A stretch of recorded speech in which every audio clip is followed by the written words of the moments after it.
حضرت نعمان ابن بشیر کی حدیث مسند احمد ابن حنبل تکون النبوۃ فیکم ما شاء اللہ ان تکون، مسلمانوں تمہارے مابین نبوت قائم رہے گی، موجود رہے گی، یعنی میں بنفس نفیس تمہارے مابین رہوں گا جب تک اللہ چاہے گا۔ ثم یرفع اللہ اذا شاء یرفعها، پھر جب اللہ چاہے گا نبوت کو اٹھا لے گا، یعنی میرا انتقال ہو جائے گا۔ دوسرے دور کی خبر دی، ثم تکون خلافۃ علی منہاج النبوۃ، پھر ایک دور آئے گا خلافت کا این نبوت کے نقش قدم پر، کوئی فرق نہیں ہوگا، وہی نظام جو میں نے قائم کیا ہے جوں کا تو قائم رہے گا، میرے نقش قدم پر وہ خلافت ہوگی۔ فرمایا وہ بھی رہے گا جب تک اللہ چاہے گا، پھر وہ بھی ختم ہو جائے گا۔ پھر فرمایا تیسرا دور آئے گا، ثم تکون ملکن عاضا، ظالم ملوکیت، بادشاہی، محل بنیں گے، ٹھاٹ جمیں گے، ظلم کا سکہ رواں ہوگا، ناجائز قتل ہوں گے۔ حجاج ابن یوسف کے ہاتھوں سینکڑوں تابعی محمد ابن قاسم بلا کر شہید کر دیے گئے، ورنہ اسی وقت پورا یہ جزیرہ نما ہند جو ہے، انڈین پیننسولا، اس وقت پورا کا پورا مسلمان ہو جاتا۔ لیکن ملوکیت کو کبھی یہ برداشت نہیں ہوتا کہ کوئی شخص پبلک کے اندر مقبول ہونا شروع ہو جائے، پاپولر ہونا شروع ہو جائے، ان کے اقتدار کے لیے خطرہ ہو سکتا تھا۔ اسی دور ملوکیت میں واقعہ کربلا ہوا، حسین ابن علی رضی اللہ تعالی عنہما شہید ہوئے۔ اسی ظالمانہ حکومت کے دور میں واقعہ حرہ ہوا، مدینے کی بے حرمتی ہوئی 3 دن تک۔ اسی کے دور میں حضرت عبداللہ ابن زبیر رضی اللہ تعالی عنہما شہید ہوئے۔ میں اب کیا کیا گنواؤں؟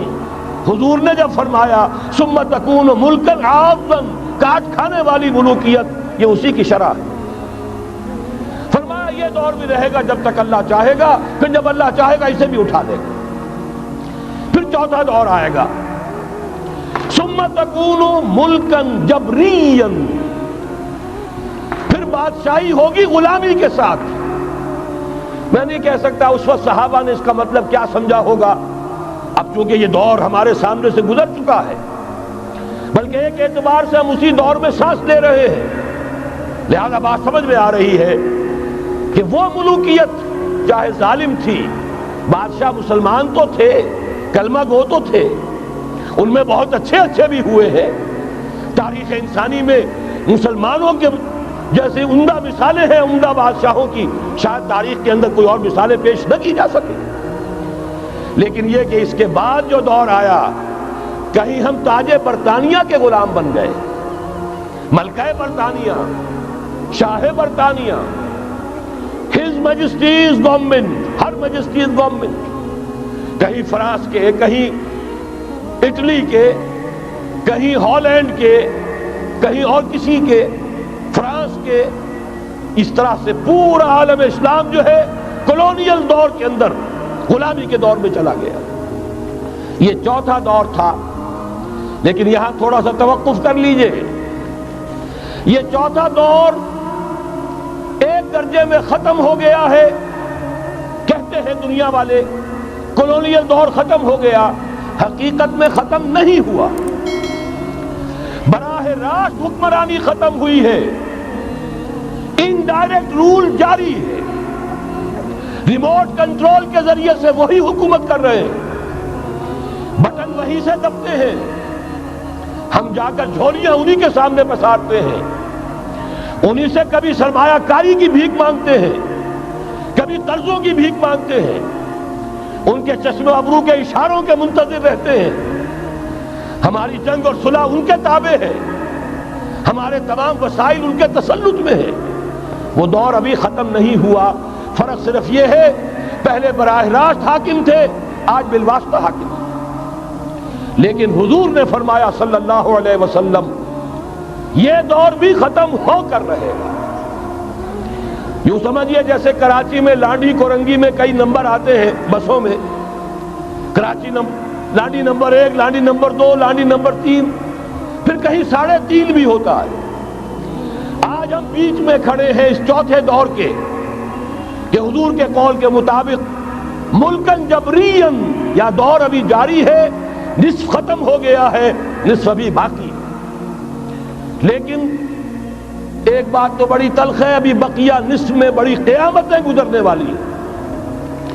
اسی بقیہ نصف میں وہ معرکہ پیش آنے والا ہے، اسی میں وہ ملاحم ہوں گے، اسی میں وہ الملحمۃ العظمیٰ ہوگی، اسی میں دجال اکبر کا ظہور ہوگا، اس میں ہمارے اوپر تکالیف اور مصائب ابھی اور اس کے سائے گہرے ہوں گے، اور کچھ روز فضاؤں سے لہو برسے گا، اور غمناک یہ تاریک اندھیرے ہوں گے، لیکن اس کے بعد فرمان نبوت پوری شان کے ساتھ ظاہر ہوگا۔ ثم تکون خلافۃ علی منہاج النبوہ، پھر دور آئے گا خلافت علی منہاج النبوہ کا، دوبارہ وہی دور، بین ہی وہ نظام جو محمد رسول اللہ نے قائم فرمایا صلی اللہ علیہ وسلم، دنیا میں دوبارہ قائم ہو کر رہے گا۔ میرے کئی دوستوں نے کہا ہو کر رہے گا، اور میں یقین کے ساتھ کہتا ہوں ہو کر رہے گا، صرف یہ کہ ہم یہ نہیں کہہ سکتے ابھی اس میں کتنی دیر ہے۔ جیسے قرآن مجید میں کئی جگہ حضور سے کہلوایا گیا، نبی کہہ دیجئے ان ادری اقریب ام بعید ما توعدون، لوگوں جو وعدہ تم سے کیا جا رہا ہے یہ تو میں نہیں کہہ سکتا وہ جلدی پورا ہوگا یا دیر میں، ہوگا ضرور پورا۔ ان اللہ لا یخلف المیعاد، اللہ تعالیٰ اپنے وعدے کی خلاف ورزی نہیں کرتا۔ تو محمد الرسول اللہ صلی اللہ علیہ وسلم کی دی ہوئی نوید، دوبارہ خلافت علی منہاج النبوہ کا نظام قائم ہوگا، اور اس میں اب ذرا نور علی نور، دو حدیثیں اسی کتابچے میں شامل ہیں، پھر عرض کر رہا ہوں یہ آپ کو مل جائے گا اگر نہیں ہے اس وقت، اور میں چاہتا ہوں آپ ان کے متن یاد کریں، ان حدیثوں کے مبلغ بن جائیں، ان آیات کو حرز جان بنائیں، تاکہ مایوسی کا مداوع ہو سکے، ہمتیں جو پست ہو رہی ہیں ان میں دوبارہ عزم جمع پیدا ہو سکے۔ اس لیے ہم نے بڑی تعداد میں اسے شائع کیا ہے، 100 کے پیکٹس کے اندر آپ کو یہ مل سکے گا اگر آپ لینا چاہیں، عام کریں، پھیلائیں۔ پہلی حدیث ہے مسلم شریف کی، صحیحین میں سے ایک، سند کے اعتبار سے بلند ترین درجہ، حضرت ثوبان اس کے راوی ہے رضی اللہ تعالی عنہ، بڑے پیارے الفاظ ہیں محمد الرسول اللہ صلی اللہ علیہ وسلم کے، فرماتے ہیں ان اللہ زوالی الارض، اللہ نے میرے لیے پوری زمین کو سکیڑ دیا، لپیٹ دیا، فرائیت مشارقہا و مغاربہا، میں نے اس کے سارے مشرق دیکھ لیے، سارے مغرب دیکھ لیے، وَإِنَّ أُمَّتِي سَيَبْلُغُ مُلْكُهَا مَا زُوِيَ لِي مِنْهَا، اور یقین رکھو میری امت کی حکومت ان تمام علاقوں پر قائم ہو کر رہے گی جو مجھے اس طرح زمین کو سکیڑ کر اور لپیٹ کر دکھا دیے گئے۔ اب جس شخص کو بھی محمد کی رسالت پر ایمان ہے صلی اللہ علیہ وسلم، اسے کوئی شک نہیں ہو سکتا۔ دوسری روایت حضرت مقداد سے، یہ مسند احمد ابن حنبل کی روایت، حضرت مقداد رضی اللہ تعالیٰ عنہ فرماتے ہیں حضور نے ارشاد فرمایا لا يبقى على ظهر الارض بیت مدر ولا وبر الا ادخلہ اللہ کلمۃ الاسلام، اس روئے ارضی پر کوئی گھر نہیں بچے گا، نہ اینٹ گارے کا بنا ہوا نہ کمبلوں کا بنا ہوا خیمہ رہے گا جس میں اللہ تعالیٰ کلمہ اسلام کو داخل نہ کر دے۔ کل روئے ارضی پر ہر گھر میں اسلام داخل ہوگا۔ لیکن اس میں بڑی اہم بات ہے، ہمارے بعض دانشور آج جو گمراہیاں پھیلا رہے ہیں اس کا توڑ اس حدیث میں ہے، اور ہمیں صدمہ ہے، علامہ اقبال کا فرزند، اور وہ اس مغالطوں کو عام کر رہا ہے۔ اور بھی چھٹ بھئیے دانشور تھے، ان کی بات کی کوئی اہمیت نہیں تھی، لیکن اب وہی بات کہی ہے ڈاکٹر جاوید اقبال نے، اس حدیث میں اس کا توڑ ہے۔ اسلام کا غلبہ ہوگا تو کیسے ہوگا؟ بعز عزیز وذل ذلیل، یا تو کسی عزت والے کے اعزاز کے ساتھ ہوگا، اور یا کسی کمزور کی مغلوبیت کی بنیاد پر ہوگا۔ اما یعزہم اللہ یا تو اللہ گھر والوں کو، خیمے والوں کو اعزاز عطا فرمائے گا، فیکونون من اہلہا، وہ اسلام ہی کے کلمے کو قبول کر لیں گے، وَإِمَّا يُذِلُّهُمْ، یا اللہ انہیں مغلوب کر دے گا، فَيَدِينُونَ لَهَا، اور ان کے لیے لازم ہوگا کہ وہ اسلام کی تابع داری اختیار کریں۔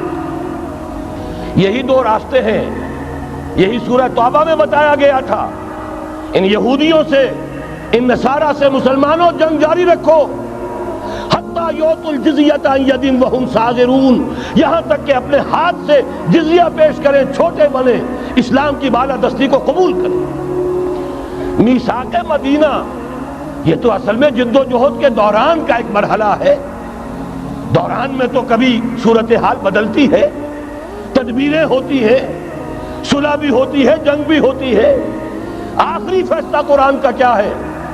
مسلمان اور غیر مسلم مل کر ایک امت نہیں بن سکتے، ایک ملت نہیں بن سکتے۔ اسی بنیاد پر پاکستان بنایا۔ دو قومی نظریے کا سب سے بڑا پرچارک علامہ اقبال، وطنی قومیت کی نفی کرنے والا شدید ترین الفاظ میں علامہ اقبال، اور اس کے فرزند جو ہے وہ ایک قوم ہونے کا تصور دے رہے ہیں مسلمانوں اور غیر مسلموں کو۔ یہاں تو ایک ہی راستہ ہے۔ صحابہ کرام کی فوجیں جب نکلی، جہاں گئیں، تین آلٹرنیٹیوز، ایمان لے آؤ، ہمارے برابر کے ہوگے، بھائی ہوگے، جان مال عزت آبرو املاک جائیداد ہر چیز جیسی ہے ویسی رہے گی، ہمارے کندھے سے کندھا لگا کر کھڑے ہوگے۔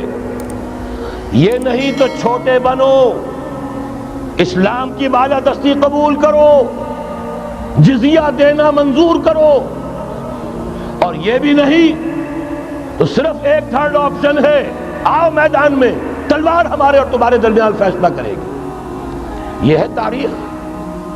آخری بات جو کہی گئی سورہ توبہ میں وہ تو یہ ہے۔ میثاق مدینہ تو ایک درمیان کی ایک تدبیر ہے، معاہدات ہوتے ہیں۔ معاہدات تو مشرکین عرب سے ہوئے، جس کی کامل تنسیخ کی، براءۃ من اللہ ورسولہ الی الذین عاہدتم من المشرکین۔ سارے معاہدات آج ختم کیے جا رہے ہیں، اعلان عام کیا جا رہا ہے، کوئی معاہدہ نہیں ہے۔ باطل دوئی پسند ہے، حق لا شریک ہے، شرکت میں آنا ہے، حق و باطل نہ کر قبول۔ علامہ اقبال تو یہ کہہ رہے ہیں۔ بارہ ذہن میں رکھیے، حضرت مقداد کی اس حدیث نے بہت بڑا عقدہ حل کیا ہے۔ اسی لیے جب حضور سے یہ الفاظ سنے حضرت مقداد نے تو کہتے ہیں فقلت، میں نے اپنے دل میں یہ کہا، وَيَكُونَ الدِّينُ كُلُّهُ لِلَّهِ، یہ جو سورہ انفال میں الفاظ آئے ہیں، دین پورا کا پورا اللہ کے لیے ہو جائے گا، یہ تبھی ہوگا جبکہ کل روئے عرضی پر کوئی گھر نہ بچے، کوئی خیمہ نہ رہے جو یا تو اس کے گھر والے اور خیمے والے اسلام لے آئیں یا اسلام کی تابع داری قبول کر دیں، تب کے لیے تیار ہوں، تب ہوگا۔ اسی کو اقبال نے کہا تھا جواب شکوہ میں، وقت فرصت ہے کہاں، کام ابھی باقی ہے، نور توحید کا اتمام ابھی باقی۔ لیکن یہ جو حدیثیں میں نے آپ کو سنائی ہے، علامہ اقبال نے در حقیقت انہی کا نقشہ کھینچا ہے۔ آسماں ہوگا سحر کے نور سے آئینہ پوش، اور ظلمت رات کی سیما پا ہو جائے گی، پھر دلوں کو یاد آ جائے گا پیغام سجود، پھر جبھی خاک حرم سے آشنا ہو جائے گی۔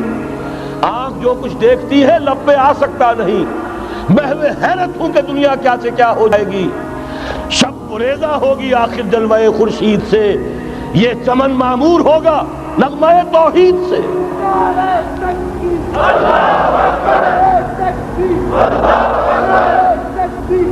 میں نے اس پر جو عنوان قائم کیا ہے، کل جہاں معمور ہوگا نغمہ توحید سے، یہ پورا کا پورا عالم کرۂ ارضی جگمگا اٹھے گا۔ اشرقت الارض بنور ربہا، وہ نور رب کا جب اطمینان ہوگا پوری یہ زمین اس سے چمک اٹھے گی۔ یہ ہے وہ پیشین گوئیاں۔ اب میں آپ کو بتانا چاہتا ہوں کہاں سے ہوگا۔ موٹی سی بات یہ ہے، پہلے خلافت علی منہاج النبوہ کا نظام قائم ہوا، کل روئے عرضی پر ایک دم نہیں ہو گیا۔ ایک ملک جزیرہ نما عرب، محمد الرسول اللہ صلی اللہ علیہ وسلم والذین معہ رضی اللہ تعالی عنہم اجمعین، ان کی جد و جہد، ایثار، قربانی، اس کے نتیجے میں جزیرہ نمائے عرب وہاں یہ نظام قائم ہو گیا۔ پھر پھیلا، پھر توسیع ہوئی، 3 لشکر نکلے تھے، مشرق، مغرب، شمال۔ شمال میں اوشیائے کوچک ترکی کا علاقہ، مشرق میں خراسان تک، مشرق میں یہ ماوراء النہر تک، مغرب میں بحر اوقیانوس تک۔ دشت و دشت ہیں، دریا بھی نہ چھوڑے ہم نے، بحر ظلمات میں دوڑا دیے گھوڑے ہم نے۔ اب بھی یہی ہوگا، کسی ایک جگہ سے ہوگا۔ یہ میں اب آپ کو بتانا چاہتا ہوں کہاں سے ہوگا۔ پہلے اس کے جو شواہد ہیں وہ سمجھ لیجئے، پھر حدیثیں میں سامنے لاؤں گا۔ میں نے عرض کیا تھا کہ مغرب سے یہ سیلاب نیو ورلڈ آرڈر کا چلا، جو کہ در حقیقت یہودیوں کا مالیاتی نظام ہے۔ اس مالیاتی شکنجے میں انہوں نے یورپ، امریکہ کو جکڑا ہوا ہے۔ اس کے بعد ان کی فتوحات کا دائرہ عالم عرب ان کے شکنجے میں آ چکا۔ ابھی آپ نے خبریں پڑھی ہوں گی، اب تو ہزاروں فنڈامنٹلسٹ سعودی عرب میں گرفتار ہو رہے ہیں، علماء گرفتار ہو رہے ہیں۔ یہ ساری حکومتیں جو امریکہ کے ایجنٹوں پر مشتمل ہیں، در حقیقت یہی سب سے پہلے اپنے ہاں کے جو مسلمان ہیں، جنہیں یہ کہتے ہیں کہ یہ فنڈامنٹلسٹ ہیں، سب سے پہلے تشدد ان کی طرف سے ہوگا۔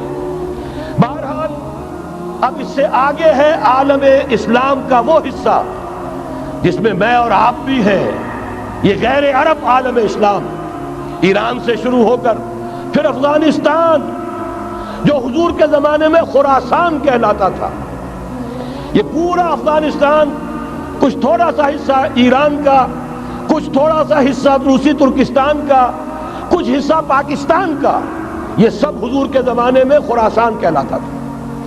اس کے ضمن میں جان لیجئے اب یہ نیوکلیس بننے والا ہے، یہاں سے خلافت کا آغاز ہو کر رہے گا۔ اس کے شواہد کیا ہیں؟ پہلی بات نوٹ کیجئے، ختم نبوت کے بعد سارا سلسلہ مجددین کا ہے رحمہم اللہ۔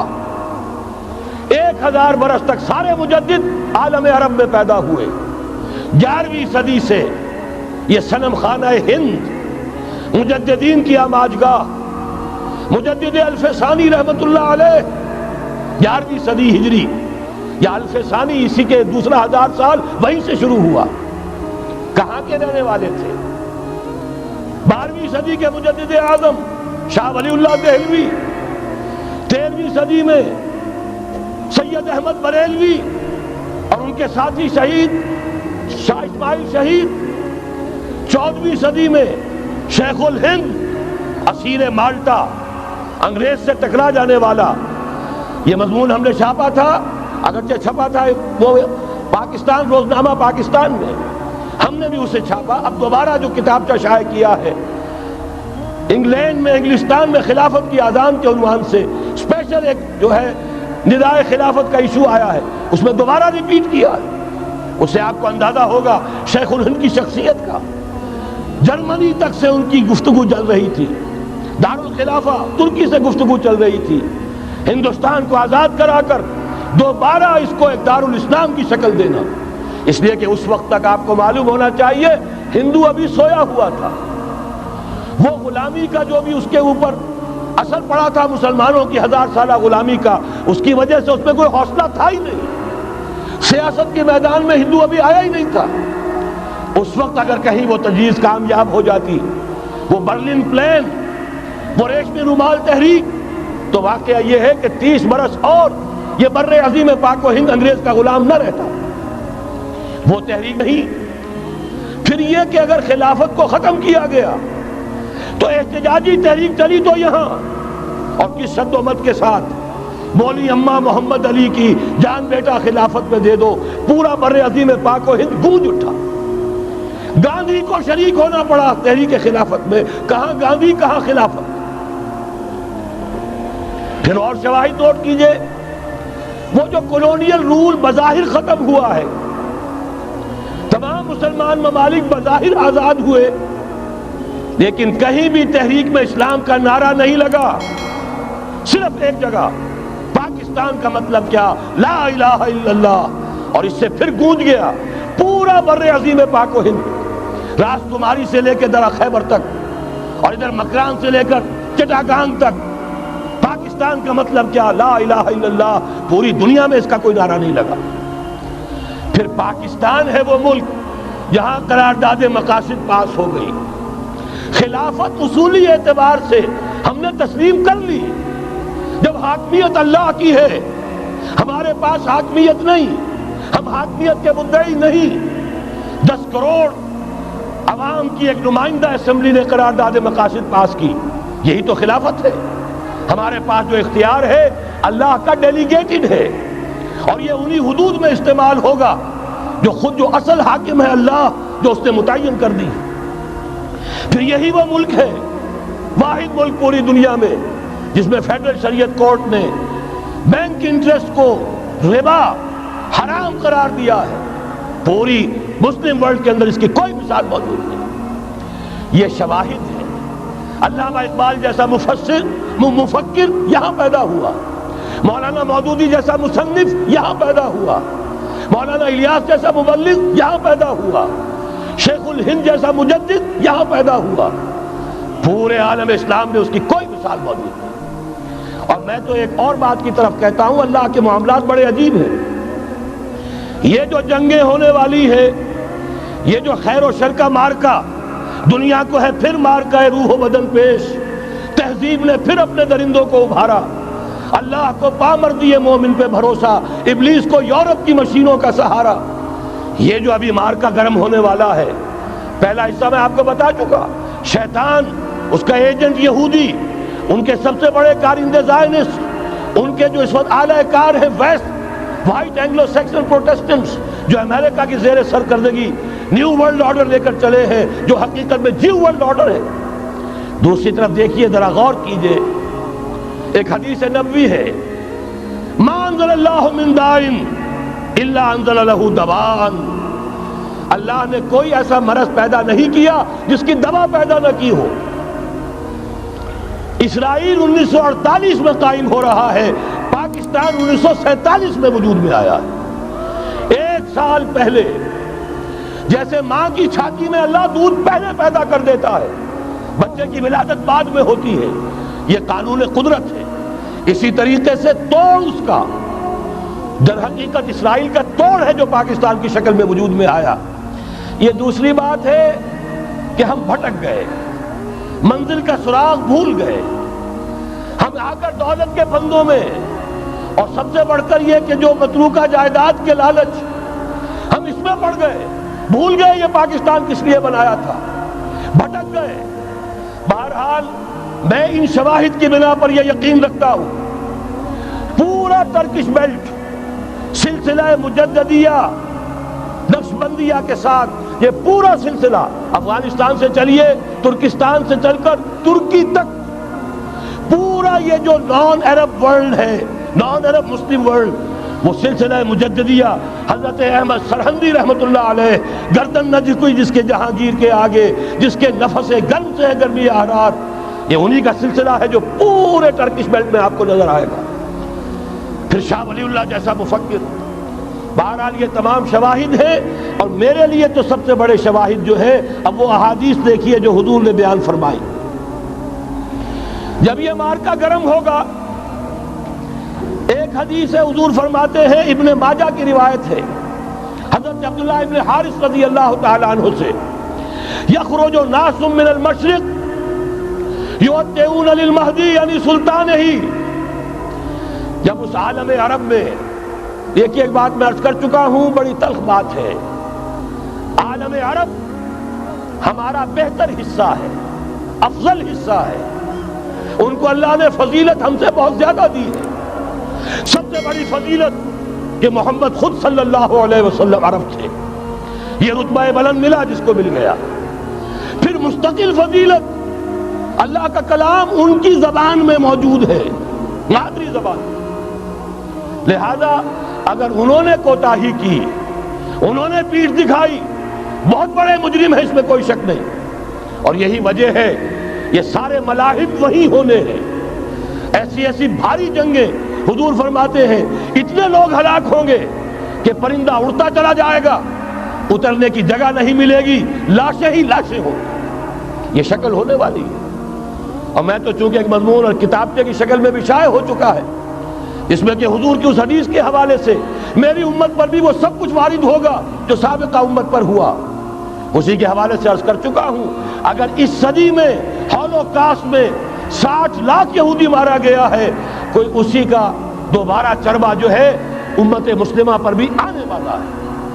لیکن اس کے بعد پھر ان کے لیے فوجیں جائیں گی مشرق سے، وہاں جو امام ہوں گے، جو بھی ان کو لیڈ کر رہے ہوں گے حضرت مہدی، یہ تصور ذہن میں رکھیے، ہمارے مابین اور عیسائیوں کے مابین حضرت مسیح کی ذات مشترک، اگرچہ ان کا یہ عقیدہ ہے کہ وہ سولی دیے گئے فوت ہو گئے، معاذ اللہ ثم معاذ اللہ، پھر زندہ ہو کر آسمان پر گئے، پھر آئیں گے۔ ہم کہتے ہیں نہیں، وہ سولی دیے ہی نہیں گئے، وہ زندہ آسمان پر اٹھائے گئے، واپس آئیں گے۔ گویا کہ بہت حد تک اشتراک ہے، لیکن ایک اختلاف بھی ہے۔ اسی طرح حضرت مہدی کے بارے میں شیعہ اور سنی تصورات میں اتفاق بھی ہے، اختلاف بھی ہے۔ یقیناً امت مسلمہ، امت عرب، مجھے تو اقبال کا وہ شعر یاد آتا ہے، خون اسرائیل آ جاتا ہے آخر جوش میں، توڑ دیتا ہے کوئی موسیٰ طلسم سامری، تو کیا خون اسماعیل جوش میں نہیں آئے گا؟ حضرت اسماعیل کی نسل میں حضور، اور حضور کی صاحبزادی حضرت فاطمہ رضی اللہ تعالی عنہ، حضور نے فرمایا میری اس بیٹی کی نسل میں اللہ تعالیٰ ایک شخص کو اٹھائے گا جو اس وقت مسلمانوں کی قیادت کرے گا۔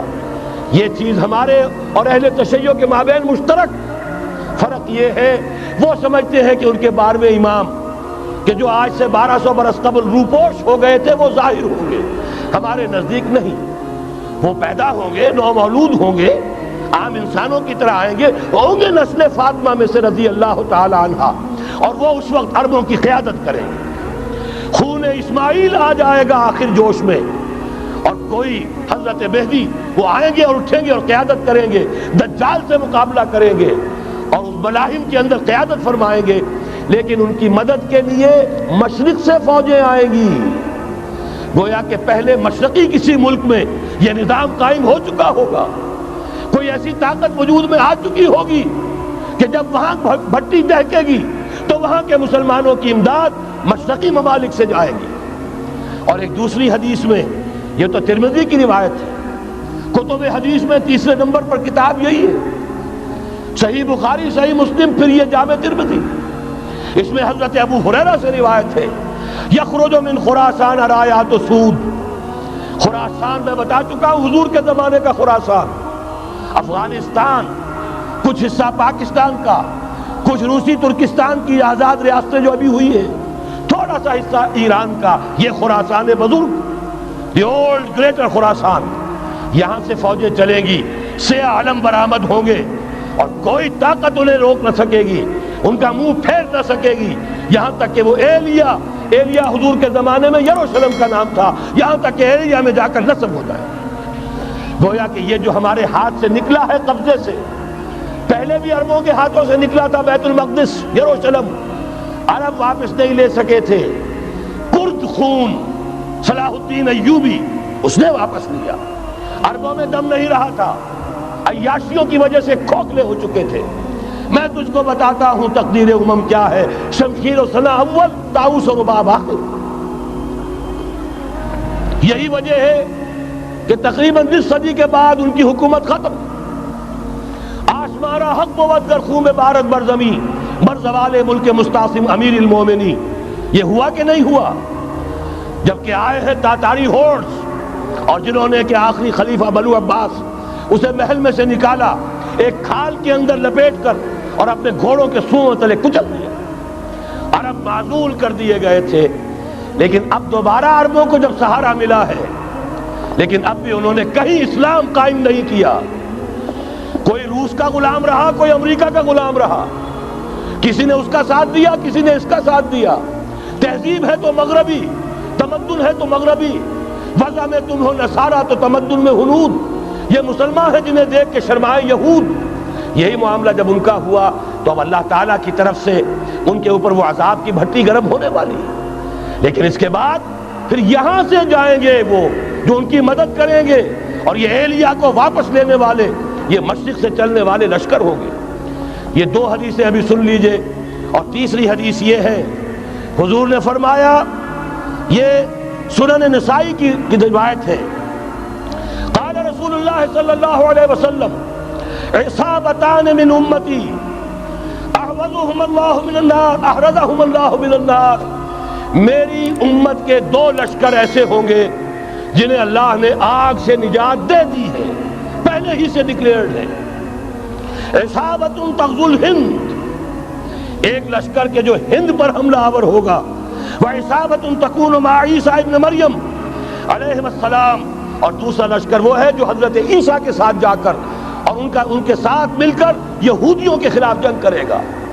میں اس حدیث کا جو مطلب سمجھتا ہوں واللہ عالم، یہ اسی علاقے میں جب انقلاب آ جائے گا، یہ علاقہ خراسان اور پاکستان، جب یہاں نظام خلافت قائم ہوگا، یہاں سے اسلام کی توسیع ہوگی، اور یہاں سے جانب مشرق ہند اور جانب مغرب یہ جو یہودیوں کا سیلاب آ رہا ہے، ان دونوں کا مقابلہ کرنے کے لیے انشاءاللہ العزیز، ورنہ یہ عصابتان جو ہے ایک حدیث میں جمع کرنے کی کوئی اور حکمت ہو نہیں سکتی، ورنہ تو ہندوستان پہ کئی لشکر آئے ہیں، لیکن یہ کہ در حقیقت اسی وقت جب کہ عالم عرب میں وہ بھٹی دہکے گی، اسی وقت یہاں انقلاب آ چکا ہوگا، ایک طرف یہاں سے مدد کے لیے لشکر جائیں گے کہ جو مسلمان عرب جو ہیں ان کی مدد کریں گے، حضرت مہدی کے جھنڈے تلے لڑیں گے، حضرت مہدی کی حکومت کو مستحکم کریں گے، یؤتون للمہدی، دوسری طرف وہ ہندوستان کی طرف پیش قدمی کریں گے، اور یہیں سے جیسے اس وقت سیلاب نکلا تھا جزیرہ نما عرب سے،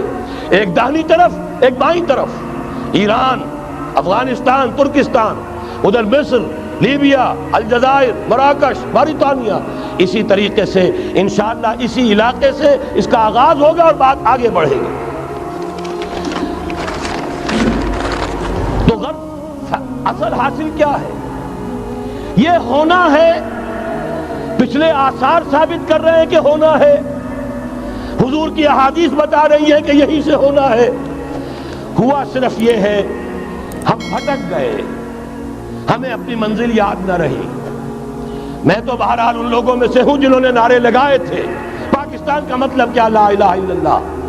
میں سن 46 میں یہاں حبیبیہ ہال میں قائد اعظم نے مسلم اسٹوڈنٹ فیڈریشن کے جس اجلاس کو خطاب کیا تھا، ضلع حصار سے جو 2 ڈیلیگیٹ آئے تھے ان میں سے ایک میں تھا۔ میں نے بہرحال اس تحریک میں بھی حصہ لیا ہے، ایک ننھے کارکن کی حیثیت سے لیا ہے، پھر حالات کو بدلتے اپنے آنکھوں سے دیکھا ہے، ہم کہاں سے کہاں جا پہنچے ہیں۔ ضرورت صرف اس بات کی ہے کہ آج ہمارا حال یہ ہے، ہماری قیادت، ہماری سیاست ان لوگوں کے ہاتھ میں ہے کہ وہ فریب خوردہ شاہی کے پلاح و کرگسوں میں اسے کیا خبر کہ کیا ہے، تب وہ تاب جاویدانہ، ان کی تہذیب مغربی، ان کی ذہنیت مغربی، ان کی وضاقتہ مغربی، ان کا تمدن مغربی، ان کی سوچ مغربی، ان کے سارے اطوار مغربی، لہذا در حقیقت ایک تو یہ کہ ان سے چھٹکارا پانا، اور دوسرے یہ کہ در حقیقت مغرب کی تمام طاقتوں کو للکارنے کے لیے اس قوم کے اندر سے جذبہ ایمان، جذبہ جہاد کو برآمد کرنا، یہ 2 کام ہیں جو کرنے ہیں، اور اگر ہم یہ کر لیں گے، جیسا کہ میں نے آیت آپ کو سنائی تھی، اللہ کا کوئی وعدہ غیر مشروط نہیں، ایمان اور عمل صالح، ایمان اور جہاد، یہ وعدے کرو، پورے کرو گے تو اللہ کا وعدہ بھی پورا ہوگا۔ لیکن ظاہر بات ہے جیسے یہودیوں نے یورپ کو فتح کیا، اور آج وہ مغرب یہودیوں ہی کے زیر اثر ہمیں فتح کرنے پر تلا ہوا ہے۔ آج نوٹ کیجئے، جس طرح 3 اطراف سے یہودیوں نے حملہ کیا یورپ پر، میں اس کا تذکرہ کر چکا ہوں، آج ہم پر بھی اسی طرح کا 3 pronged اٹیک ہے۔ نمبر 1، ایٹمی دانت نہ نکلنے پائیں اس قوم کے، رول بیک کرانے کے لیے خاموش ڈپلومیسی، اس کے ہتھ کنڈے، کہیں ان میں طاقت نہ ہو جائے، کہیں یہ چیلنج کرنے کی پوزیشن میں نہ آ جائیں، اپنے پاس ایٹمک ہتھیاروں کے انبار ہوں، لیکن کسی مسلمان ملک کے پاس آ گیا تو وہ اسلامک بوم بن جائے گا۔ اگر وہ اسرائیل کے پاس ہے کوئی حرج نہیں، لیکن پاکستان کے پاس کسی صورت میں ہسلا نہیں ہونا چاہیے. کمزور رکھو, ہمارے دستے نگر رہے, ہماری ہی مرضی پر, ہمارے چشم ابرو کے اشارے پر حرکت کریں. نمبر 2, اباحیت, بے حیائی, عریانی, فحاشی, اس کا سیلاب اور سب سے بڑھ کر خاندانی نظام کو برباد کرنے کے لیے یہ بہبود آبادی کا پروگرام. اور دیکھیے جادو وہ جو سر چڑھ کر بولے, مسلمانوں کے ہاتھوں کرا رہے ہیں. قاہرہ میں کانفرنس کرائی ہے ایک مسلمان ملک میں, اور یہ کہ اس کو آرگنائز کرنے والی ایک پاکستانی مسلمان عورت. یہ ہے در حقیقت کہ وہ لوگ اگر کرنا بھی چاہتے ہیں تو اس کا الزام بھی براہ راست اپنے اوپر نہیں, بلکہ یہ کہ خود کوئی مسلمان ہو جو یہ کام کرے. اب جو سیلاب آئے گا جس کے لیے مدد بھی دی جا رہی ہے, اس سے ہمارے سارے بندے حیا ٹوٹ کر رہ جائیں گے, خاندانی نظام گرم برم ہو کر رہ جائے گا. جو ابھی تک اللہ کا شکر ہے کہ ہمارے ملک کے اندر انٹیکٹ ہے کچھ اوپر کا طبقہ جو بالکل ہی مغربی تہذیب میں رگا گیا ہے, ورنہ ہمارے ہاں خاندان کا نظام ابھی انٹیکٹ ہے. لیکن یہ کہ یہ سیلاب بھی بڑی شدت سے آ رہا ہے, یہ چیزیں بیک وقت کیوں ہو رہی ہیں. اور تیسرا اور سب سے زیادہ سٹل وار, سب سے زیادہ یوں سمجھیے کہ جو لطیف, جو کہ ایک طرح کا احسان جتایا جا رہا ہے, ڈالروں کی اب یلغار. اب یہاں پر امریکی سرمایہ, ڈالر چاہے مشرق سے آئے چاہے مغرب سے آئے, وہ یہودیوں کا اعلی کار ہے. آپ نے اگر $1 نوٹ کا اگر کبھی نقشہ دیکھا ہو, اس کے اوپر جو سگنیا بنا ہوا ہے, جو نشان ہے, وہ کیا ہے؟ پیرامڈ, احرام مصر. یہ کن کے لیے اہمیت رکھتے ہیں؟ ہزارہا یہودیوں کا خون اور ان کی ہڈیاں ان پیرامڈز کے تلے دبی ہوئی. جب یہ احرام بنائے گئے تھے, یہ یہودی وہاں غلامی کے دور میں تھے, بیگار ان سے لی جا رہی تھی. بڑے بڑے پتھر جب گرتے تھے تو پسنے والے یہودی ہوتے تھے. یہ ان کی اپنی جیسے ہولوکاسٹ, جیسے انہوں نے اس کو اپنا سمبل بنایا ہوا ہے, اسی طریقے سے پیرامڈ, مصر کا پیرامڈ, یہ گویا کہ ان کے اس زوال کا ایک نشان ہے. اور اس پر ایک آنکھ بنی ہوئی ہے, ایک آنکھ, کان دجال کی آنکھ, وہ دیکھ رہی ہے. عجیب ہے یہ سمبل. نیچے لکھا ہوا ہے نووس آرڈو سیکلورم, اور یہ در حقیقت 1776 جو نیچے لکھا ہوا ہے وہ رومن حروف کے اندر یہ 1776 ہے, جو میں بتا چکا ہوں آرڈر آف الومناٹی وساپ نے قائم کیا تھا. عام دنیا یہ سمجھتی ہے کہ شاید یہ امریکہ کا یوم آزادی ہے, سن آزادی ہے. 1 مئی اس آرڈر آف الومناٹی کی تاسیس 1 مئی کو ہوئی ہے. یہ 1 مئی جو منایا جاتا ہے, دھوکہ یہ دیا گیا ہے کہ یہ شکاگو کے جو مزدور ہیں ان کی یادگار ہے. حقیقت میں یہ 1 مئی اور 1776 آرڈر آف دی الومناٹی کی تاسیس کی تاریخ ہے. یہ تمام معاملہ سمجھ لیجئے.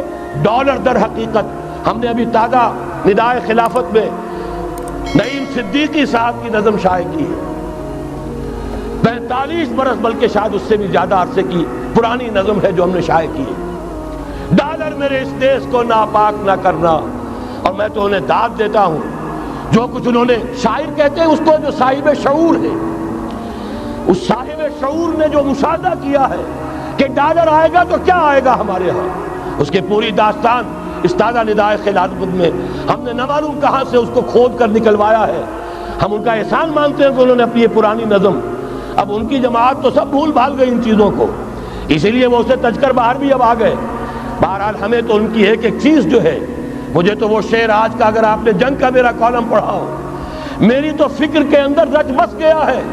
پاکستان کے بارے میں جب کہا تھا, اے آندھیوں سنبھل کے چلو اس دیار میں, امید کے چراغ جلائے ہوئے ہیں ہم, ہماری امیدوں کے چراغ ہیں یہ, اسلام کا گہوارہ بننے والی ملک ہے یہ, اس کو ہم نے قائم کیا تھا اسلام کے لیے. یہ آندھیاں نہ چلیں, اس ملک کو ہم نے اسلام کے چراغ جو ہے ہم نے اس میں روشن کیے ہوئے. اے آندھیوں سنبھل کے چلو اس دیار میں, امید کے چراغ جلائے ہوئے ہیں ہم. بہرحال یہ تیسرا سیلاب ہے, ننگی سرمایہ داری, جس کی پھر لعنتیں ہوتی ہیں.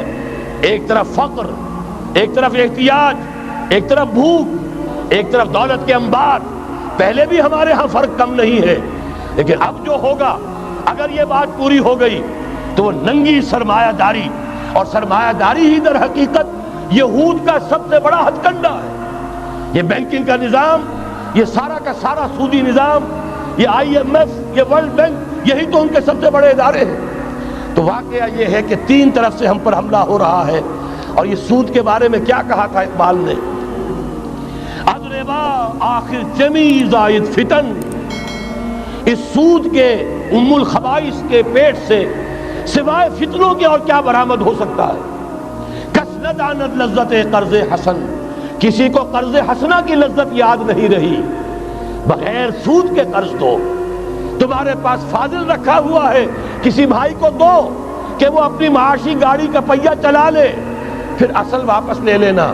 اگر اتنی ہمت نہیں ہے کہ ان تصدقوا فهو خیر لکم، صدقہ ہی کر دو تو سب سے اچھا ہے، دے ہی ڈالو اپنا فاضل سرمایہ۔ یسألونک ماذا ينفقون قل العفو، مت رکھو اپنے پاس، یہ گندگی ہے۔ لیکن اگر بڑے ہی کم ہمت ہو تو کم سے کم قرض حسنہ دو، اپنی اصل رقم واپس لینا۔ کس ندانت لذت قرض حسن، اضربا جان تیرا دل چوں خشت و سنگ، اس لیے کہ سود کے ذریعے سے انسان کے اندر تاریکی پھیل جاتی ہے، دل جو ہے اینٹ کے مانند، پتھر کے مانند سخت ہو جاتا ہے، کٹھور۔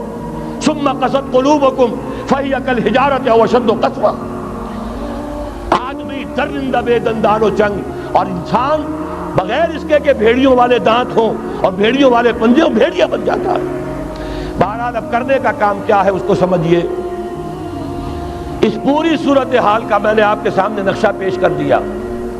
ایک طرف مغرب سے نیو ورلڈ آرڈر، جو جیو ورلڈ آرڈر ہے، اس وقت کی سپریم پاور آن ارتھ، امریکہ کی سرپرستی میں بڑی تیزی کے ساتھ حملہ آور ہے۔ دوسری طرف وَمَكَرُوا وَمَكَرَ اللَّهُ وَاللَّهُ خَيْرُ الْمَاكِرِينَ، اللہ کو پامردی مومن پہ بھروسہ، ابلیس کو یورپ کی مشینوں کا سہارا۔ اللہ تعالیٰ نے اسرائیل کا توڑ پاکستان قائم کیا، اللہ تعالیٰ نے اس کے لیے 300 برس کی تاریخ، اس کی تمہید میں مجددین امت یہاں پیدا کیے، یہاں قرارداد مقاصد پاس کرا دی 20ویں صدی عیسوی کے وسط میں، کہ اکبر نام لیتا ہے خدا کا اس زمانے میں، بینک انٹرسٹ کو ربا، سود حرام قرار دیا۔ یہ سارے شواہد ہیں۔ اب ضرورت صرف ایک بات کی ہے، ایک زبردست عوامی تحریک اٹھے۔ یہ عوامی تحریک کیسی ہو؟ نمبر ایک، فرقہ واریت سے بلند ہو۔ یہ فرقہ واریت جو اس وقت بہت بڑا فتنہ بن گیا ہے، جس کی کشیدگی بڑھتی چلی جا رہی ہے، اس کے اندر اگر ہم قوم کی حیثیت سے اگر ملوث ہوتے چلے گئے، آخری تباہی آ جائے۔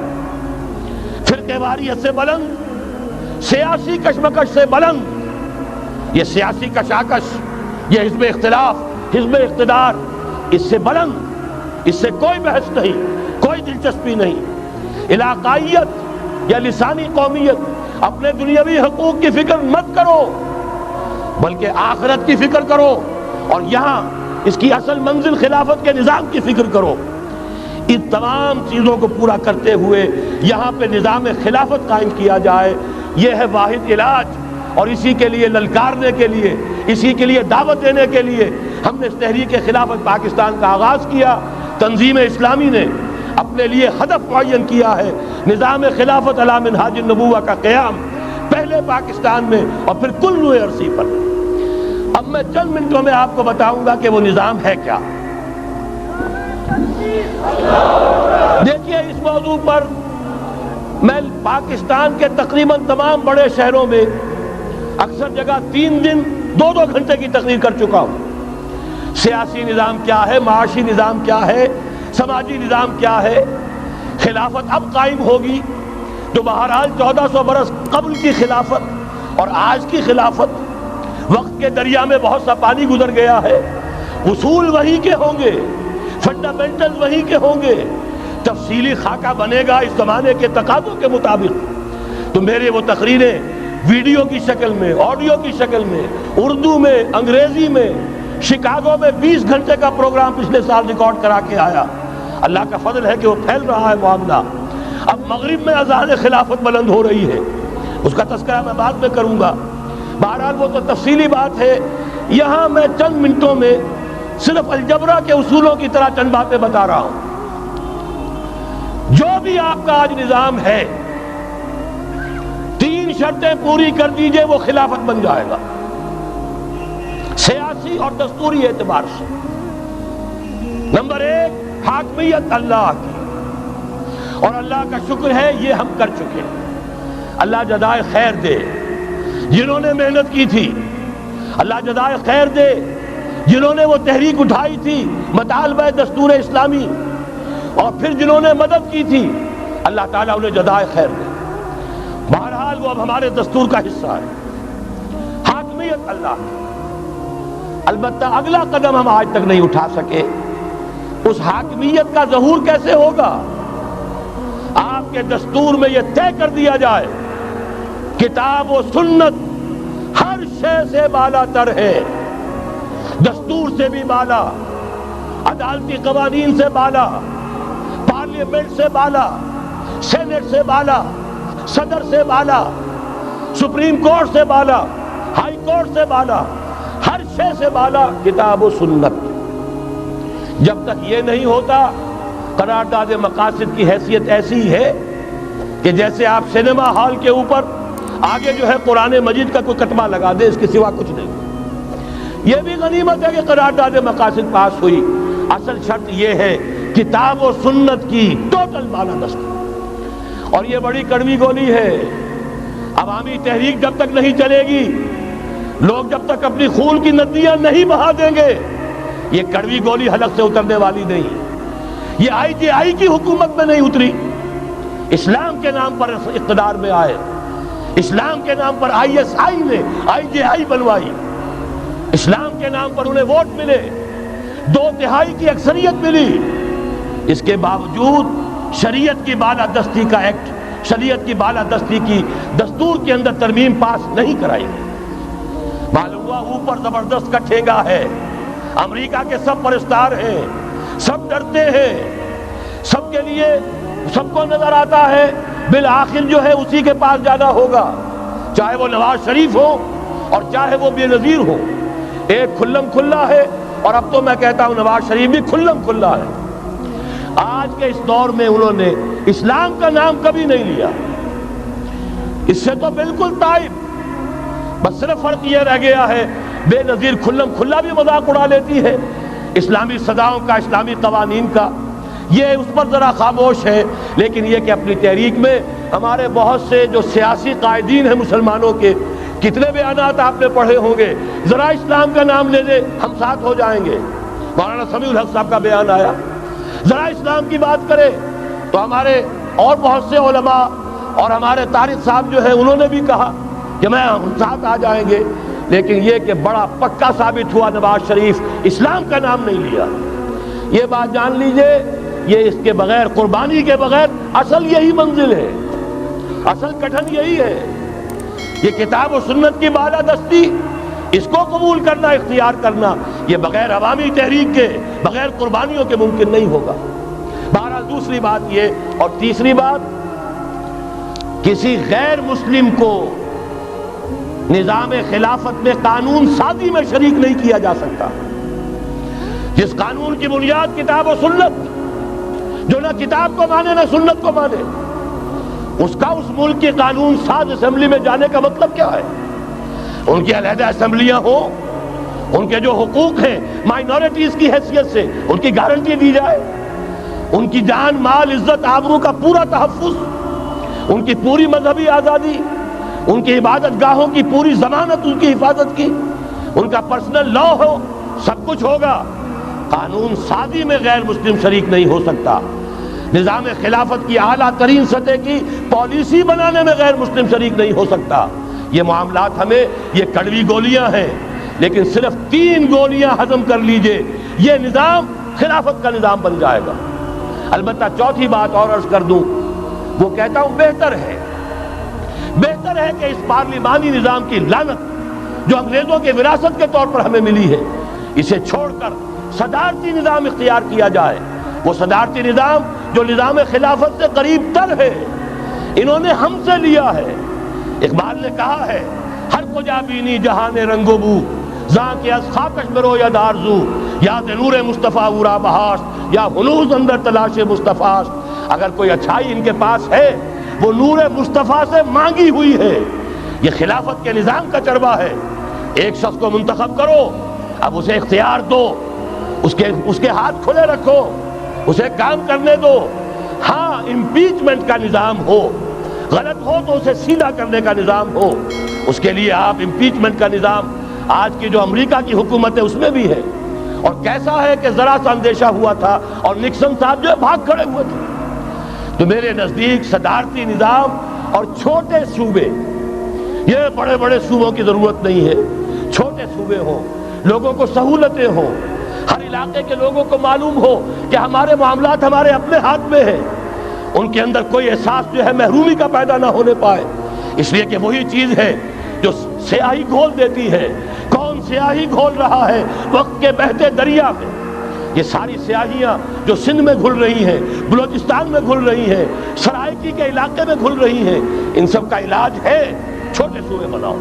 لیکن یہ چیزیں خلافت کی شرائط میں سے نہیں ہیں۔ بہتر بات ہے، دنیاوی اعتبار سے بہتر بات ہے، انتظامی اعتبار سے بہتر بات ہے۔ باقی اصل شرائط تین: اللہ کی حاکمیت کا اقرار جو قرارداد مقاصد میں بالفعل ہے، کتاب و سنت کی ٹوٹل بالادستی، سپریم کورٹ کو اختیار دیجئے وہاں جا کر کوئی بھی شہری پاکستان کا کوئی بھی عالم دین اگر ثابت کر دے فلاں قانون، فلاں ہدایت، فلاں انسٹرکشن، فلاں کوئی حکم جو دیا گیا ہے کتاب و سنت کے منافی ہے، فوراً قلعدم ہوگا۔ اور تیسری بات، غیر مسلم پروٹیکٹڈ مائنورٹی ہوں گے، ان کی جان مال عزت آبرو کی حفاظت ہوگی، لیکن یہ کہ وہ برابر کے قانون سازی کے حق میں شریک نہیں ہو سکتے، اس لیے کہ یہاں کتاب و سنت منبع ہے قانون کا جس کو وہ تسلیم نہیں کرتے۔ اسی طرح یہ معاشی نظام، موجودہ سرمایہ دارانہ نظام، بہت بڑی لعنت، بہت بڑی لعنت، بہت بڑی لعنت۔ لیکن جیسے آپ کو معلوم ہے، آج ہی ابو جہل کہہ دے لا الہ الا اللہ محمد الرسول اللہ، مسلمان بن جاتا۔ کلمہ تو ایک ہی تھا نا۔ ابو طالب کے پاس جب وفد گیا تھا رؤسائے قریش کا، اور انہوں نے کہا تھا کہ اپنے بھتیجے کو روک لو ورنہ اب ہم جو تمہاری بھی رعایت اب نہیں کریں گے، میدان جنگ میں آ جاؤ۔ ابو طالب نے کہا تھا میرا بھتیجا تم سے کیا مانگ رہا؟ ایک کلمہ، ایک کلمہ لا الہ الا اللہ، اور تو اس کا کوئی مطالبہ نہیں۔ انہوں نے کہا، ابو سفیان اس وقت تک چونکہ ابھی کفر میں تھے، شرک میں تھے، انہوں نے کہا وہ ایک کلمہ جو وہ مانگ رہا ہے وہ ہمارے سارے معبودوں کی نفی کر دیتا ہے۔ وہی تو سب سے بڑی مصیبت ہے۔ تو میں آپ کو بتا رہا ہوں، تین چیزیں اس سرمایہ دارانہ نظام میں سے نکال دیجئے، یہ اسلامی نظام بن جائے گا۔ تفصیل میں جانے کا موقع نہیں ہے، میں فارمولہ دے رہا ہوں۔ تفصیل میں نے عرض کیا، میرے کیسٹ سے کتابیں ہیں، وہ خطبات خلافت اب کتابی شکل میں بھی آ جائیں گے، انگریزی میں ویڈیو کیسٹ ہے، اردو میں ہے، بڑے بڑے شہروں میں خطبات دے چکا ہوں، مواد موجود ہے۔ لیکن اس وقت فارمولہ بتا رہا ہوں، تین چیزیں نکال دیجئے۔ نمبر ایک، سود نکال دیجئے۔ اس میں بھی اللہ کے فضل و کرم سے پیش رفت ہمارے ہاں ہوئی۔ فیڈرل شریعت کورٹ نے فتویٰ دیا اور اتنا زبردست ججمنٹ لکھا ہے، پوری دنیا کے لیے رہنمائی کا ذریعہ بن جائے گا۔ یہی وجہ ہے کہ مجھے معلوم ہوا ہے موجودہ حکومت نے اس کی اشاعت روک دی ہے۔ باہر کے ممالک سے ڈیمانڈ، میں جب انگلستان میں تھا ابھی 2 مہینے قبل، وہاں کچھ لوگوں کے سامنے تذکرہ کیا، انہوں نے کہا ہمیں منگا کے دیجئے، بنگلہ دیش کے مسلمان تھے، ہمیں منگا کے دیجئے۔ میں نے یہاں لکھا، معلوم ہوا کہ نہیں، وہ مل ہی نہیں رہا، بلکہ کہہ دیا گیا اسے مت چھاپو، اس کی اشاعت بند، اس لیے کہ وہ کلمہ خیر کہیں پھیل نہ جائے۔ یہودی کا اگر علاج ہے، جیسے آپ نے سنا تھا بچپن میں کہانیاں، دیو کی جان ایک طوطے کی گردن میں ہے، طوطے کی گردن مروڑ دو گے دیو مر جائے گا۔ یہودی کی جان سود میں ہے۔ یہ سارا ہتھ کنڈا اس کا جو ہے جو ورلڈ ڈومینیشن یہودی چاہ رہا ہے وہ مالیاتی نوعیت کی ہے، وہ اپنی حکومت قائم نہیں کرنا چاہتا۔ حکومت کے تو بڑے کھکھیڑ ہوتے ہیں، بڑی ذمہ داریاں ہوتی ہیں، لوگوں کی تنقیدیں سننی پڑتی ہیں، بھوکے بھیڑیے کبھی ٹوٹ پڑتے ہیں، لہذا ان کو چھوڑو، حکومت وہ خود کریں۔ ہاں وہ محنت کرے حیوانوں کی طرح، ملائی ہمارے پاس آتی چلی جائے، زندہ رہنے کی حد تک تو ان کو دیں گے، جیسے تانگے والا گھوڑے کو بھی آخر دانہ تو ڈالتا ہے کہ اگلے دن پھر اسے جوتنا ہے تانگے کے اندر، لیکن اصل کمائی تو اس کی ہے جو ہو رہی ہے۔ صرف یہ مالیاتی نظام اور اس کا ایک ہی لفظ کے اندر توڑ ہے، سود ختم اور یہود کی گویا کہ جان نکل جائے گی۔ یہی وجہ ہے جیسے ہی فیڈرل شریعت کورٹ کا فیصلہ آیا تھا، وہ جو کوئی چیزیں پائپ کے اندر پڑی ہوئی تھی مدد کی، وہ بھی روک لی گئی۔ یہ قوم کدھر جا رہی ہے؟ یہ تو ہمارے ہاتھ سے نکلی جا رہی ہے، اور جب تک کہ اس کے خلاف IJI کی حکومت کو سپریم کورٹ میں اپیل میں نہیں پہنچا دیا، اس وقت تک یہ ہے $1 جو ہے کہیں سے ادھر سے ادھر ہلنے نہیں دیا۔ یہ ہے حقائق، اصل میں ان کو سمجھ لیجیے۔ سود نکال دیجئے، جوا، اسپیکولیشن، فارورڈ ٹریڈنگ کی وہ ساری صورتیں جو صرف بیع سلم ایک جائز ہے، باقی ساری صورتیں حرام ہیں، ان کو نکال دیجئے اور جاگیرداری ختم کر دیجئے۔ جاگیرداری ختم کرنے کے لیے حضرت عمر کی شمشیر لانی ہوگی، شمشیر فاروقی۔ ان کا یہ فتویٰ تھا، اجماع تھا کہ جو ملک، جو علاقے بزور شمشیر فتح ہوئے ہیں وہ کسی کی انفرادی ملکیت نہیں رہیں گے، وہ امت مسلمہ کی اجتماعی ملکیت ہے۔ کوئی انچ زمین، اسی وجہ سے ہمارے ہاں فرق ہے خراجی اور عشری۔ عشری زمین ملکیتی ہوتی ہے، اس میں سے ایک مسلمان جس کی ملکیتی زمین ہے اس کا وہ 10واں حصہ یا 20واں حصہ پیداوار کا دے کر فارغ، اور جو خراجی زمین ہوتی ہے وہ کسی کی ملکیتی نہیں ہوتی، وہ تو مسلمانوں کی ہے، نظام خلافت کی ہے۔ جو کام کر رہا ہے چاہے مسلمان ہو چاہے غیر مسلم ہو، وہ کاشت کرے گا، آدھا اس کا ہے، آدھا ریاست کا ہے، بیت المال کا ہے۔ یہ ہے نظام خراجی کا اور عشری کا فرق۔ اور حضرت عمر نے طے کر دیا تھا رضی اللہ تعالیٰ عنہ کہ جتنے علاقے فتح ہوئے، یہ مصر ہے، یہ عراق ہے، یہ شام ہے، یہ ایران ہے، ساری زمینیں مسلمانوں کی اجتماعی ملکیت۔ کام کرنے والے چاہے یہودی ہوں، چاہے مجوسی ہوں، چاہے عیسائی ہوں، چاہے وہ مسلمان ہو جائیں، زمین خراجی رہے گی، زمین سے خراج جائے گا بیت المال میں تاکہ تمام امت کی بہبود میں صرف ہو سکے۔ 3 کام کر دیجئے، باقی ساری market forces, free economy, personal incentive, personal ownership, ساری چیزیں، سارے اصول جس کی وجہ سے کہ سرمایہ داری کو فتح حاصل ہوئی ہے کمیونزم کے اوپر، وہ سارے اصول اسلام کے اندر موجود ہیں۔ لیکن سود نکال دو، جوا نکال دو، جاگیرداری نکال دو، اب آؤ اوپن کمپٹیشن، سرمایہ کاری کرو۔ ابھی آپ نے نظم پڑھی، سرمایہ داری کو ختم کرنا ہے، سرمایہ کاری کو فروغ دینا ہے، یہ ہے اسلام کا نظام معیشت۔ البتہ اس میں چوتھی چیز، کفالت عامہ کے لیے زکوٰۃ کا نظام مکمل قائم کرو۔ ہر شہری کی بنیادی ضروریات کی پوری ذمہ داری اور کفالت نظام خلافت لیتا ہے۔ یہاں پھر میں مجبور ہوں کیا کروں، لیکن جب چھڑ گیا قیامت کا، بات پہنچی تیری جوانی تک، خلافت کا تذکرہ ہو اور حضرت عمر کا ذکر نہ آئے، ناممکن۔ خلافت کا نظام، جیسے آپ کہتے ہیں کہ گلاب کا پھول پورا کھلا ہوا ہے، للی ان بلوم، خلافت کا نظام پورا کھلا ہوا حضرت عمر کے دور میں نظر آتا ہے۔ اسی وقت کہا تھا حضرت عمر نے رضی اللہ تعالی عنہ کہ اگر دجلہ و فرات کے کنارے کوئی کتا بھی بھوکا مر گیا تو قیامت کے دن عمر ذمہ دار ہوگا۔ اور جانور تک کا معاملہ ہے، مجوسی کو دیکھ لیا تھا بوڑھے کو ایک کہ جو بھیک مانگ رہا تھا، وہاں کے عامل اور گورنر سے ایکسپلینیشن کال کی، یہ بھیک کیوں مانگ رہا ہے؟ جب یہ جوان تھا، کام تھکتا تھا، تم اس سے جزیہ لے رہے تھے، اب یہ بوڑھا ہو گیا ہے، کما نہیں سکتا، تم نے اسے بھکاری بنا دیا ہے، اس کا وظیفہ مقرر کرو۔ ظاہر بات ہے غیر مسلم ٹیکس دیں گے، مسلمان زکوٰۃ دیں گے، مسلمانوں کے لیے زکوٰۃ سے کفالت عامہ ہوگی، غیر مسلموں کے ٹیکسوں کے ذریعے سے۔ وہی نظام جو آج یورپ میں ہے، اسکینڈینیوین کنٹریز میں ہے، برطانیہ میں ہے، ان امپلائمنٹ الاؤنس ہے، یا یہ کہ اور ویلفیئر کا نظام ہے، لیکن اسلام کا مکمل ترین ویلفیئر نظام زکوٰۃ کے تحت ہے، اور اس میں گارنٹی ہے ہر شہری کی بنیادی ضروریات انڈر ریٹن، ان کی ذمہ داری ریاست کے ذمہ ہے۔ حضرت عمر ہی کا زمانہ تھا کہ لوگ اپنی زکوٰۃ لے کر پھرتے تھے، لینے والا کوئی نہیں ہوتا تھا۔ اس کا بھی میں مسئلہ آپ کو سمجھا دینا چاہتا ہوں۔ میں نے تو عرض کیا تھا میں تو مدرس ہوں، عوامی مقرر نہیں ہوں۔ میں تو چاہتا ہوں آپ چیزیں سمجھ کر اور ان کا علم آپ کا جو ہے حاصل کر کے اٹھیں، لوگوں کو پھر پہنچائیں۔ یہ کیسے ہو گیا جبکہ زکوٰۃ جو ہے وہ تو اسلامی ریاست میں نظام خلافت میں حکومت لیتی ہے؟ پھر کیسے ہو گیا کہ لوگ اپنی زکوٰۃ لے کر پھر رہے، لینے والا کوئی نہیں؟ اس کو بھی جان لیجئے، جیسے زمین کی دو قسمیں میں نے بیان کی، خراجی اور عشری، ایسے ہی زکوٰۃ کے قابل جو مال ہے اس کی بھی دو قسمیں ہیں۔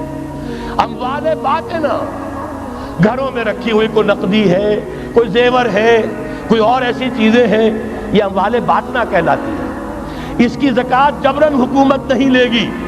اگر اس کی زکوٰۃ جبراً حکومت لے تو گھروں کی تلاشیاں لینی پڑیں گی، جا کے تکیے پھاڑ پھاڑ کے دیکھنے پڑیں گے کہ کہیں کچھ رکھا ہوا تو نہیں ہے۔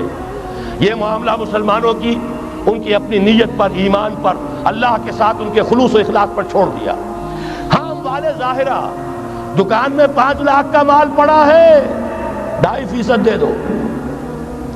گودام میں 10 لاکھ کا مال پڑا ہے، 2.5% دے دو۔ تمہارا کارخانہ ہے بہت بڑا، اس کی زمین معاف، بلڈنگ معاف، مشینری معاف، ٹولز معاف، لیکن جو سرمایہ چل رہا ہے، چاہے وہ خام مال پڑا ہے چاہے فنشڈ، ٹوٹل کی مالیت کے اوپر 2.5% دے دو۔ یہ ہے زکوٰۃ جس کو بدنام کیا ضیاء الحق صاحب نے۔ صرف سود جو ہے، سود والا جو صرف بینکوں کے اندر ڈپازٹ ہے، اس سے 2.5% لے کر اسے زکوٰۃ قرار دے دیا، حالانکہ وہ تو کوئی زکوٰۃ نہ ہوئی، سود کا کمیشن ہوا، اس کے سوا کچھ بھی نہیں۔ زکوٰۃ تو یہ ہے کہ ہر دکاندار، اور مجھے یقین ہے مسلمان دے گا، آپ اسے انکم ٹیکس جیسے لعنتی ٹیکس سے نجات دیجئے جس نے اسے جھوٹ بولنے پہ مجبور کیا ہوا ہے۔ یہ لعنتی ٹیکس ہے در حقیقت کہ جس نے ہر شخص کو جھوٹا بننے پر مجبور کر دیا ہے۔ ان کو ختم کریں۔ زکوٰۃ تو مسلمان اپنے ایمان کے تقاضے پر دے گا، اور وہ دے گا اور خوشی سے دے گا۔ یہ آدھا یہ پورا نظام جو ہے اس کو اختیار کیا جائے زکوٰۃ کے، تو پوری ویلفیئر سٹیٹ، دنیا کے بلند ترین معیارات کی ویلفیئر سٹیٹ قائم ہو جائے، جو حضرت عمر نے کہا تھا کہ کوئی کتا بھی بھوکا اور پیاسا نہ رہے۔ اب آئیے تیسرا معاملہ سماجی، یہاں بھی 3 ہی باتیں کہوں گا۔ ترقی ہے، تعلیم ہے، ان میں کوئی رکاوٹ نہیں، خواتین کام کریں کوئی رکاوٹ نہیں۔ کیا چیز نکالنی ہے؟ بے حیائی، بے حجابی، عریانی نکال دو، ستر و حجاب انفورس کرو، سیگریگیشن، عورتوں کے اسکول علیحدہ، مردوں کے علیحدہ، عورتوں کے کالج علیحدہ، مردوں کے علیحدہ، عورتوں کی یونیورسٹی علیحدہ، مردوں کی علیحدہ، عورتوں کے اسپتال علیحدہ، مردوں کے اسپتال علیحدہ۔ کسی درجے میں تو ہمارے ہاں ہے، اس کو آگے بڑھاؤ، یونیورسٹی بناؤ۔ اسی طریقے سے ہسپتال میں، مردوں کے ہسپتال میں عورتوں کو نرس رکھنا کیوں لازم ہے؟ کیا مرد نرسنگ نہیں کر سکتے؟ کیا فوج کی جو فارورڈ یونٹس ہوتے ہیں میڈیکل، کیا ان میں عورتیں جاتی ہیں نرسوں کی حیثیت سے؟ جہاں اصل ضرورت ہوتی ہے، کسی کا بازو اڑ گیا ہے، کسی کی ٹانگ اڑ گئی ہے، کسی کا پیٹ چاک ہو گیا ہے، آنتیں باہر ہے، بڑی ٹینڈر نرسنگ کی ضرورت ہے، وہاں تو عورت نہیں جاتی، وہاں تو میل نرسز ہے۔ تو مردانہ اسپتالوں میں مردوں کو نرس رکھو، زنانہ اسپتالوں میں عورتوں کو نرس رکھو، عورتیں مریض ہوں، عورتیں ڈاکٹر ہوں، عورتیں جو ہے نرسنگ کریں، وہاں کی انتظامیہ بھی عورتوں کو دیجیے۔ پھر یہ ہے کہ ساری پرائمری ایجوکیشن عورتوں کو دے دیجیے۔ چھوٹی عمر کے بچے ہیں، انہیں عورت کے اندر اللہ تعالیٰ نے جو شفقت مادری رکھی ہوئی ہے فطری طور پر، ضرورت ہے اس ٹینڈر ایج میں، تو ارادہ اگر ہو جائے تو ہر کام ہو سکتا ہے۔ ارادہ چاہیے یہ کہ بے ستری، بے حجابی، عریانی، فحاشی کا خاتمہ کرو۔ نمبر 2، شراب اور منشیات کا خاتمہ کرو۔ اس کے لیے آئرن ہینڈ بلکہ آئرن فسٹ کی ضرورت ہے۔ یہ کر کے دکھایا، ایرانیوں نے کر کے دکھا دیا۔ ہم سے کہیں زیادہ گرے پڑے تھے، ہم سے کہیں زیادہ یہ خرابیاں ان کے معاشرے میں موجود تھیں، کر کے دکھایا کہ نہیں کر کے دکھایا؟ یہ ہو رہا ہے۔ لہذا یہ کہ یہ کام کیا جائے، اور زنا اور قذف کے جو اصل اللہ تعالیٰ کی طرف سے، اللہ کے رسول کی طرف سے جو سزائیں ہیں، اور حدود اور تعزیرات ہیں ان کو نافذ کیا جائے۔ یہ تین چیزیں کر دیجئے، یہی معاشرہ ہوگا۔ کوئی یہ نہیں کہتا کہ صحراؤں میں جا کر آباد ہو، کوئی آپ سے یہ نہیں کہتا کہ جائیے دوبارہ اونٹوں پہ سفر شروع کیجئے۔ جو ترقی ہوئی ہے، اللہ تعالیٰ نے علم دیا ہے انسان کو، اللہ تعالیٰ نے ٹیکنالوجی عطا فرمائی انسان کو، اور رحمان کا دیا ہوا علم ہے۔ علم آدم الاسماء کلھا، یہ اسی علم اسماء کا ظہور ہے پوری دنیا کے اندر۔ اسے خیر کا، برکت کا ذریعہ بناؤ۔ میں نے تین باتیں بتائیں آپ کو۔ نمبر 1، اللہ کی حاکمیت، کتاب و سنت کی ٹوٹل بالادستی۔ نمبر 3، اور غیر مسلموں کو قانون سازی میں شریک نہیں کیا جا سکتا۔ وہ پروٹیکٹڈ مائنورٹی، ان کی جان مال عزت و آبرو کی حفاظت کا ذمہ ہے، مذہبی آزادی کا ذمہ ہے، لیکن وہ ہماری قانون سازی میں، اعلیٰ ترین سطح کی پالیسی سازی میں شریک نہیں ہو سکتے۔ نمبر 2، یہی سارا نظام، یہی سرمایہ کارانہ نظام، سرمایہ دارانہ نظام کو 3 چیزیں نکال دیں گے، وہ سرمایہ دارانہ نہیں رہے گا، سرمایہ کارانہ ہو جائے گا۔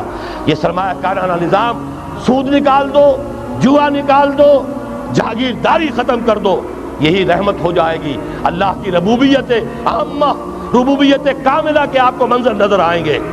جاگیرداری کا خاتمہ کر دیجئے۔ اسی طریقے سے بے حجابی، فحاشی، عریانی۔ نمبر 2، شراب اور منشیات۔ نمبر 3، جو اصل جو حدود ہیں شریعت کے، ان کو نافذ کیجئے تاکہ معاشرہ اسلامی معاشرہ بنے۔